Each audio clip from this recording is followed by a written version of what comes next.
आप देख रहे हैं स्टार टुडे समाचार। दरअसल आपको बता दें कि खबर जनपद अयोध्या से है, जहां यूपी के सीएम योगी आदित्यनाथ अयोध्या पहुंचे। अयोध्या में बोले सीएम योगी आदित्यनाथ, कभी काशी, अयोध्या, संभल में मंदिर तोड़े गए। मानव सभ्यता बचानी है तो सनातन का सम्मान करें।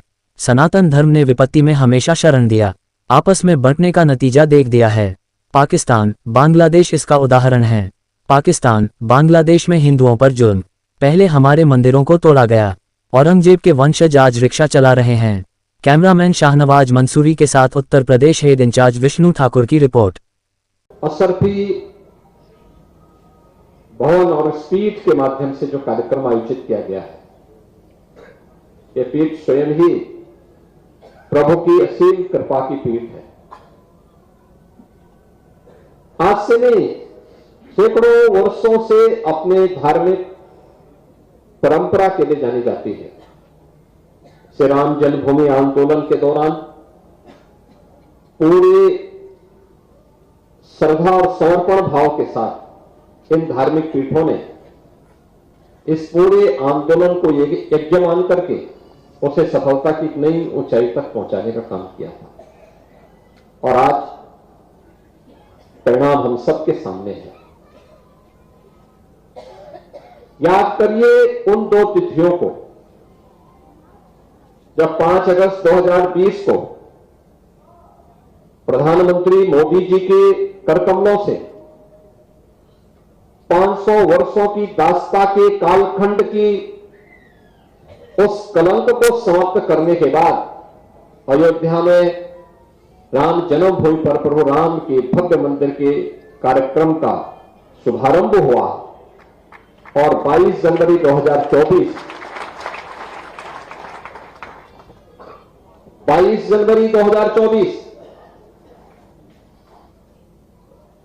जब 500 वर्षों की दास्ता के उन कालखंडों को समाप्त करते हुए अयोध्या धाम में प्रभु रामलला फिर से विराजमान हुए, कौन ऐसा भारतीय था और कौन ऐसा सनातन धर्मावलंबी रहा होगा देश और दुनिया के अंदर जिसकी आंखों में श्रद्धा के आंसू न आए हों। श्रद्धा और सम्मान के साथ प्रभु के इसी चरणों में जिसने अपने आप को पूरा समर्पित न किया हो।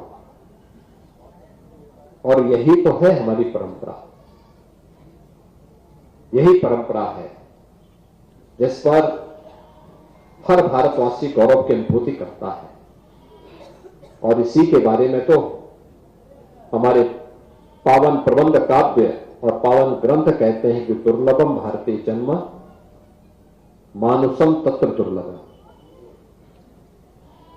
यानी भारत की धरती में जन्म लेना दुर्लभ है और उसमें भी मनुष्य के रूप में जन्म लेना तो और भी दुर्लभ है। और ये दुर्लभ तब क्षण हम सबको प्राप्त हो रहा है और वह भी हम अपनी आंखों से देखे हैं। काशी में काशी विश्वनाथ धाम, अयोध्या में अयोध्या धाम फिर से त्रेता युग की स्मृतियों को हम सबके सामने जीवंत कर रहा है। आज अयोध्या में क्या नहीं है, रामलला का आगमन हो गया है। रामलला के आगमन के पूर्व अयोध्या के वैभव को, अयोध्या को वापस कराने के लिए कार्य करना पड़ा था। डबल इंजन की सरकार ने उस कार्य को संतों के मार्गदर्शन में आगे बढ़ाया, आज वो पूर्ण हो चुका है। ये लगातार निरंतरता प्राप्त करता रहे। याद रखना, विरासत को विस्मृत करके हम भौतिक विकास को स्थायी नहीं बनाए रख सकते। विरासत और विकास के बीच में एक बेहतर समन्वय होना चाहिए।